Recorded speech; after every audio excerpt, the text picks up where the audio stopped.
जी हां दोस्तों, संसद में घुसते ही बौखलाकर बेकाबू हुए मोदी, राहुल का वार हुआ कामयाब। बिहार जीत का सच भी हुआ बेनकाब, प्रियंका ने रोक लिया रास्ता।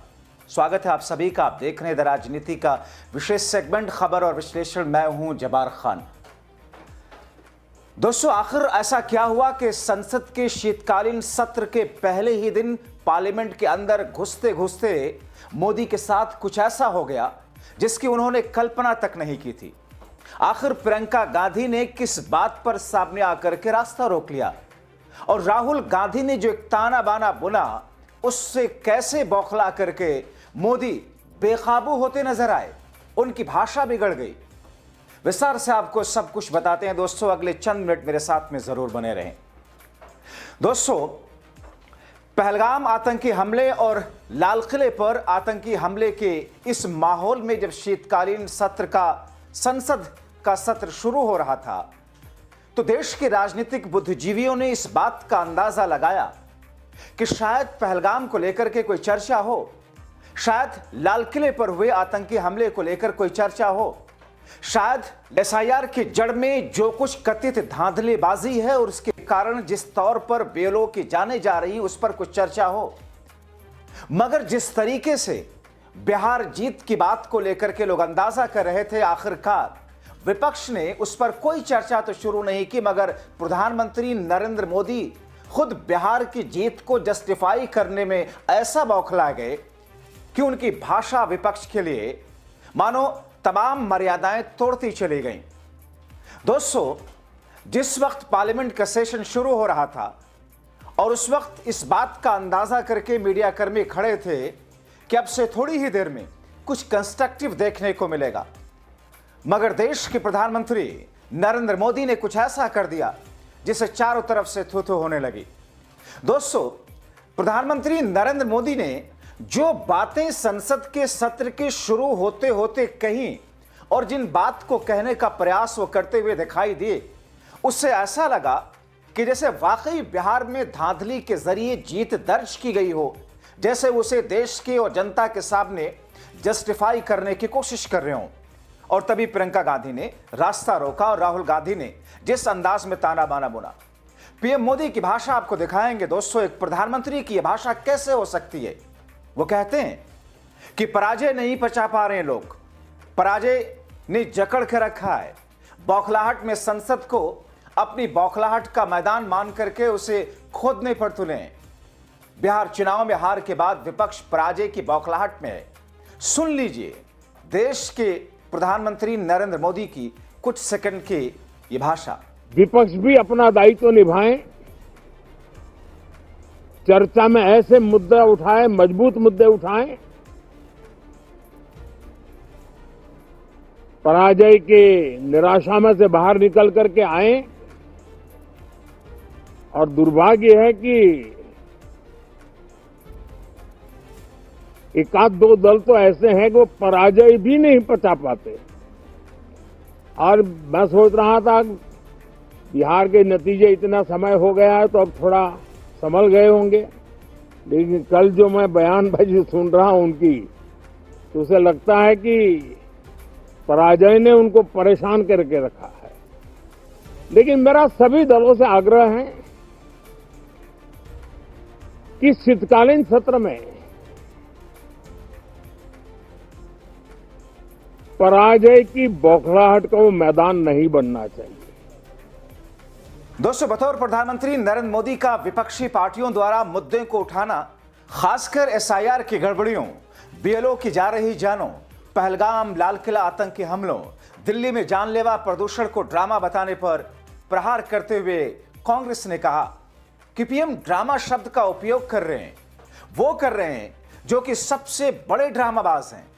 उनसे ही सबने ड्रामा सीखने की कोशिश की, मगर कोई सीख नहीं सका और उन्हीं से दोबारा सबको ड्रामा करना सीखना है, क्योंकि हम दिल से काम करते हैं, जमीन से जुड़े हुए हैं।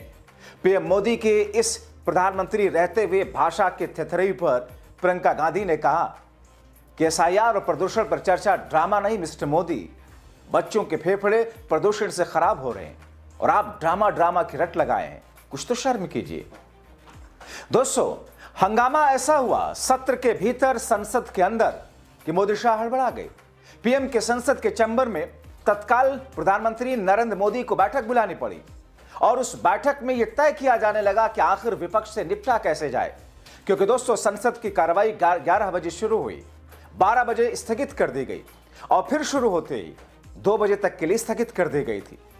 अब दोस्तों ऐसी स्थिति में एक तरफ जहां पर सत्ता पक्ष ये मान कर बैठा है कि जो कुछ करेंगे हम ही करेंगे, हमारा जो तरीका है, हमारा जो नियम है, संवैधानिक और लोकतांत्रिक मूल्य टूटे तो टूटे, जबकि विपक्ष ने यह पहले ही साफ कर दिया कि कांग्रेस पार्टी और विपक्षी दल इस सत्र में सरकार द्वारा पारित कराए जाने वाले सभी विधेयकों पर सरकार के साथ सहयोग को तैयार हैं। बस इतना ही तो अनुरोध है कि सरकार द्वारा लाए गए सभी विधेयकों पर हम सहयोग तो करेंगे, लेकिन जो मुद्दे जरूरी हैं उन मुद्दों को उठाने तो दिया जाए। लेकिन सरकार है कि मनमानी कर रही है, अहम मुद्दों को शामिल करने की गुंजाइश खत्म कर दी है। संसदीय लोकतंत्र ऐसा नहीं चलता। अगर सरकार विपक्ष के मुद्दों को उठाने नहीं देगी तो उसे एजेंडे में कामकाज प्रकाशित करने दे कम से कम। लेकिन सरकार बिहार की उस कथित फर्जी जीत के अहंकार में मानो चूर होकर के आगे भी आने वाले दिनों के लिए अपनी नई लाइन को लेकर के चल रही है। दोस्तों संसद के शीतकालीन सत्र जिसमें माना यह जा रहा है कि करीब 15 नए बिल पेश करना चाहती है सरकार, लेकिन दोस्तों सब कुछ तमाम बिल पर विपक्ष सहयोग देने को तैयार। लेकिन इससे पहले सर्वदलीय बैठक भी हुई, लेकिन उस सर्वदलीय बैठक में एक सुर में सरकार को यह इस बात का आश्वासन दिलाया गया तमाम पार्टियों की तरफ से कि साहब जो जरूरी मुद्दे हैं, देश की राजधानी दिल्ली जैसे इलाकों में बच्चों की जानें जा रही हैं, बुजुर्गों को परेशानी हो रही है, आम लोग घर से निकलने के लिए खुद को सोचते हैं कि निकला जाए या ना निकला जाए, मगर इन तमाम चीजों के बीच में जिस हिसाब से देश की सुरक्षा पर खतरा है, जिस अंदाज में देश की सुरक्षा जिस तरीके से आतंकियों के निशाने पर है, चर्चा उस पर हो। पहलगाम की जिम्मेदारी और जवाबदेही तो तय की जाए, लाल किले की जिम्मेदारी और जवाबदेही तो तय की जाए, मगर सरकार सिर्फ अपने मनमौजी तरीके से लोकतांत्रिक मूल्यों और संवैधानिक मूल्यों को कुचलते हुए आगे बढ़ रही है। अब दोस्तों हैरानगी इस बात की है कि प्रधानमंत्री नरेंद्र मोदी को हमने सुनाया क्या बोला उन्होंने, लेकिन उसमें उन्होंने जो आगे कुछ बोला, सब कुछ बोला उन्होंने, सारी चीजों को लिया, जीएसटी के बारे में बोला, नए राज्यसभा के नए सभापति के बारे में बोला, मगर जो जरूरी मुद्दे हैं उन जरूरी मुद्दों से कैसे कन्नी काटते हुए नजर आए। देश के प्रधानमंत्री हो, ये शोभा देता है। सुनिए जरा। साथियों, जीएसटी रिफॉर्म्स एक नेक्स्ट जनरेशन रिफॉर्म्स के लिए देशवासियों के मन में एक श्रद्धा का वातावरण पैदा किया है। इस सत्र में भी उस दिशा में बहुत सारे काम होने वाले हैं।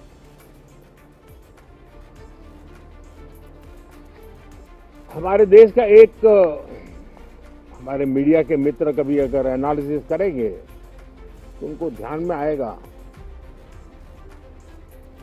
कि पिछले कुछ समय से हमारे सदन को या तो चुनावी का वार्मिंग अप के लिए उपयोग किया जा रहा है, या तो पराजय की बौखलाहट करने को निकालने के लिए उपयोग किया जा रहा है।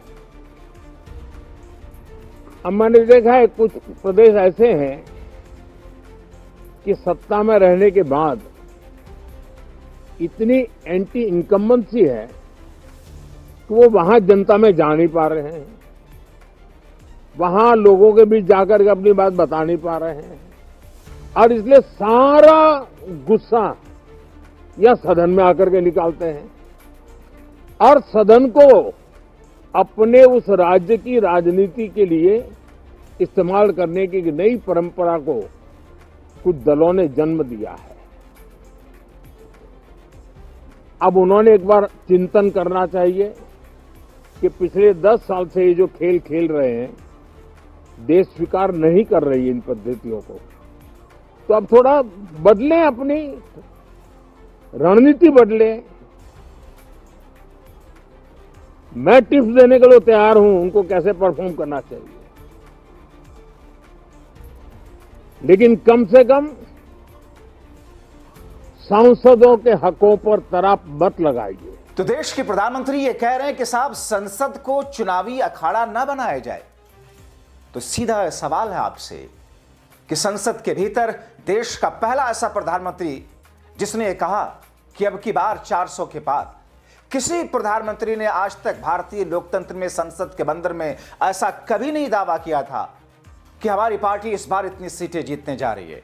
संसद के भीतर जिस हिसाब से मणिपुर के मुद्दे पर भागते हुए प्रधानमंत्री मोदी और पूरा सत्ता पक्ष नजर आया, संसद के मुद्दे पर जिस तरीके से वोट चोरी के मुद्दे पर भागता नजर आया, संसद के अंदर जिस अंदाज में पहलगाम समेत दूसरे मुद्दों पर भागता नजर आया, संसद के भीतर जिस तरीके से देश की बदनामी के मामले को लेकर डोनाल्ड ट्रंप की उस बयान पर कि साहब हमने युद्ध को रुकवा दिया, और जिस ऑपरेशन सिंदूर को लेकर मोदी और शाह पूरे देश के अंदर महिलाओं को सिंदूर बांटने का प्लान बना चुके थे, और जिस पर रिपोर्ट अमेरिका और चाइना की आई कि साहब उसमें तो पाकिस्तान जीता, एक शब्द एक बार भी प्रधानमंत्री नरेंद्र मोदी ने उस पर कुछ नहीं कहा।